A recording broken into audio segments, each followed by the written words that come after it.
প্রয়াত সাবেক প্রধানমন্ত্রী বেগম খালেদা জিয়ার ৮২তম জন্মবার্ষিকী উপলক্ষে চট্টগ্রাম মহানগর যুবদলের উদ্যোগে দোয়া ও মিলাদ মাহফিল অনুষ্ঠিত হয়েছে।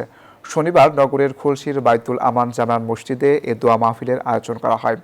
সাবেক ছাত্রনেতা ও চট্টগ্রাম মহানগর যুবদলের সংগঠক মোহাম্মদ মিল্টনের উদ্যোগে এ দোয়া ও মিলাদ মাহফিল অনুষ্ঠিত হয়। অনুষ্ঠানে প্রধান অতিথি ছিলেন চট্টগ্রাম মহানগর বিএনপির সাবেক সাধারণ সম্পাদক ও চট্টগ্রাম জেলা মোহামেডান স্পোর্টিং ক্লাবের সভাপতি আবুল হাশেক বক্কর। অনুষ্ঠানে বিএনপির প্রতিষ্ঠাতা শহীদ রাষ্ট্রপতি জিয়াউর রহমান, বেগম খালেদা জিয়া এবং গণতান্ত্রিক আন্দোলন সহ বিভিন্ন সময়ে নিহত দলীয় নেতাকর্মীদের রুহের মাগফিরাত কামনা করা হয়।